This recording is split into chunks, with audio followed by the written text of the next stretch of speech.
Thank you, Dr. Lee, and Osteopathy's Promise for Children, for giving me this opportunity to do a quick presentation of my research. My name is Tira Ashby.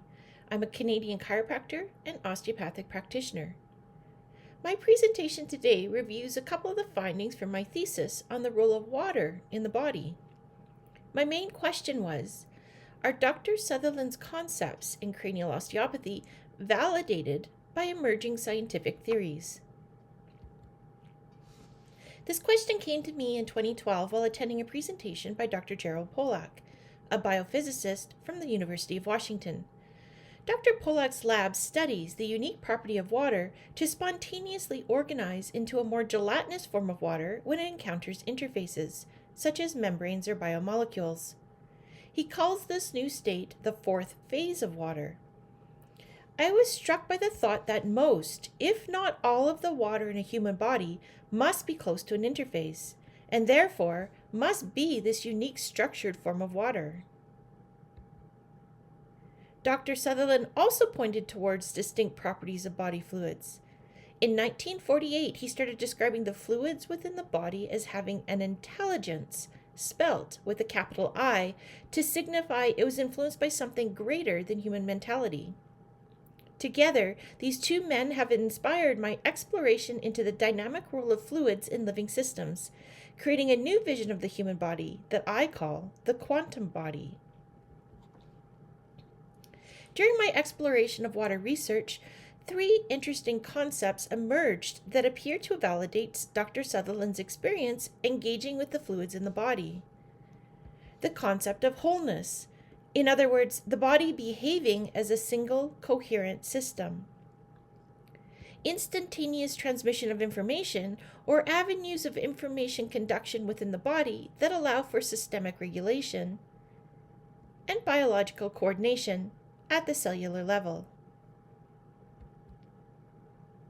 The concept of wholeness was the most common theme found in both the scientific and osteopathic literature.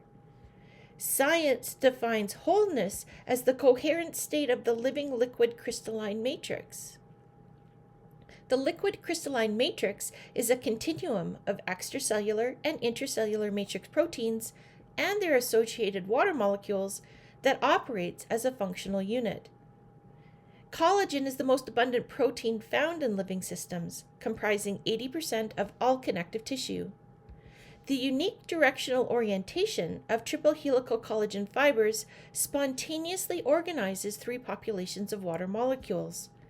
Interstitial water is tightly arranged into columns inside the lumen of the triple helix. Bound water forms sheets of water organized by the surface of the protein, and free water is found in the spaces between the collagen fibers. It is the organized sheets of bound water that contributes a fluidic element to the structural characteristics of the connective tissues, forming a liquid crystalline continuum. This continuum extends without interruption throughout the entire fascial network of the body, to the extracellular matrix of the ground substance, and through membrane proteins and water channels into the interior of every cell. In addition, all of the water molecules bound to the surface of the collagen protein are globally aligned and coherently moving, generating structure-wide communication. A chemical reaction anywhere within a coherent region induces an electromagnetic potential that instantaneously communicates throughout the system in the form of soliton waves.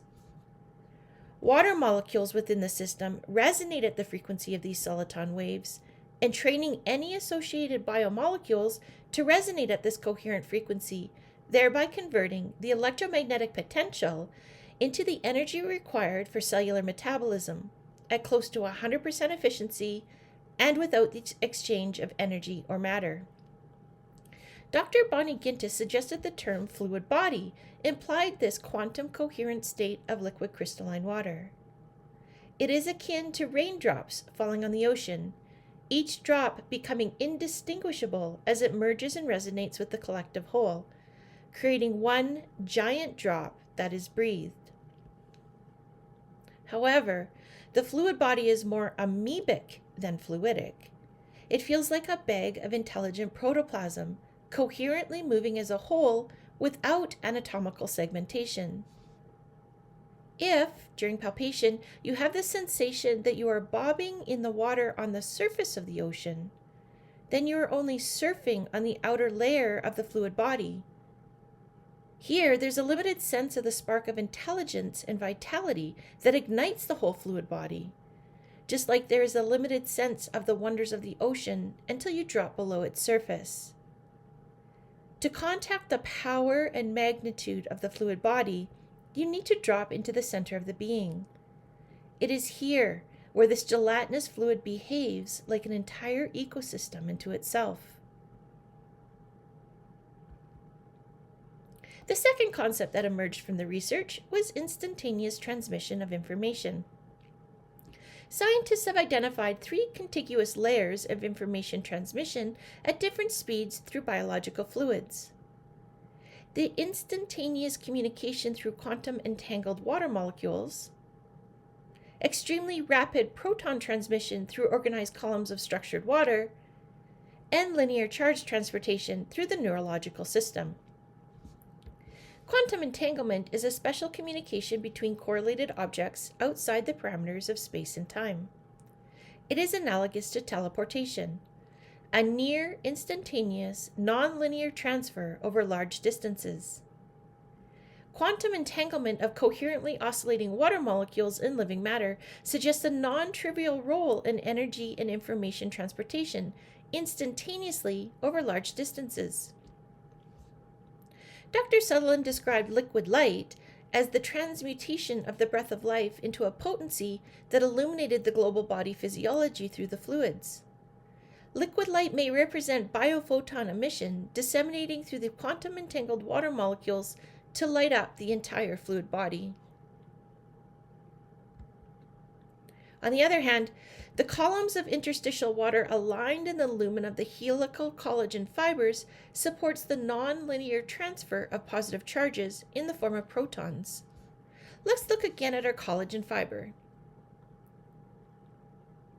This time, we're focusing on the tight column of interstitial water inside the triple helix.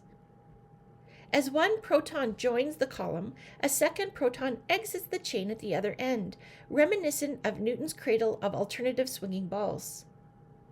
If quantum entanglement is analogous to teleportation, proton transmission is equivalent to an information superhighway, like the Autobahn. Dr. Sutherland used the phrase "the fluid within a fluid" to describe a more directionally oriented potency delivered by the tidal rhythms of the body. The fluid within a fluid is like the spatially oriented columns of water molecules organized by the collagen fibers to deliver more directional information through the proton hopping mechanism. Organized columns of water within the fascial matrix bear a striking resemblance to the meridians found in Chinese medicine. Conductivity through these columns is faster than the speed of light and occurs in oscillating waves, reminiscent of the flow of qi. If information transmission is occurring faster than the speed of light, how do we guarantee the message is being delivered to the specific cell it was meant for?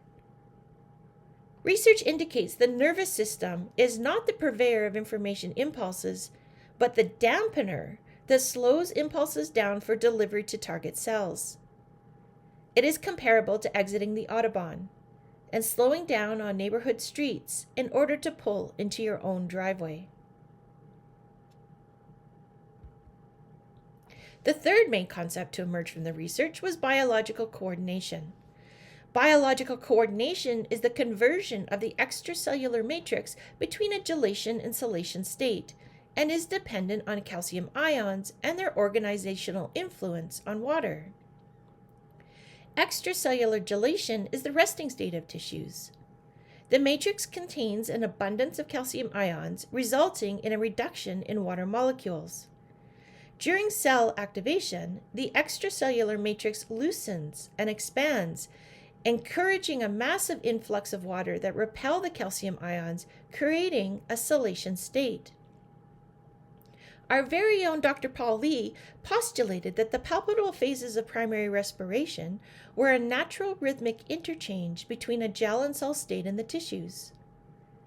The exhalation phase of primary respiration corresponds to the resting gelation state of the tissues. The inhalation phase corresponds to the salation state and favors nutrient delivery to the parenchymal cells and an influx of fluid into the lymphatic system. Among Dr. Sutherland's contributions to osteopathy are a beautiful legacy of esoteric concepts. Today, new scientific theories may begin to qualify Dr. Sutherland's vision of the human body. The fluid body, experienced as an amoebic-like intelligent protoplasm, may represent the concept of wholeness of the liquid crystalline continuum of the matrix proteins and their associated oscillating water molecules. Information within the body physiology may be transmitted faster than the speed of light through quantum entangled water molecules, giving the illuminating impression of liquid light, or through the proton hopping mechanism within the collagen meridians, creating the sensation of a fluid within a fluid. And synchronous waves of calcium ions through the extracellular matrix may oscillate through the palpable phases of primary respiration, generating biological coordination. Biological water has traditionally been regarded as the inert solvent filling the spaces between structural elements in a living system. Far from being an extraneous substance, water is now being considered the medium through which the basic biological processes of life are occurring. Our body is a continuous matrix of biological water that may directly contribute to both our energy production and fluid circulation, not to mention other characteristics yet to be revealed. When considered in this new perspective, we are quantum bodies of interfacial water.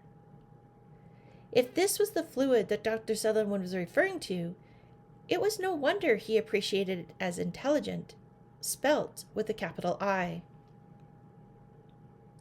Water is so ubiquitous in its presence around us that we often fail to recognize its importance. In the same way, the importance of fluid circulation is a central tenet in osteopathy since its inception.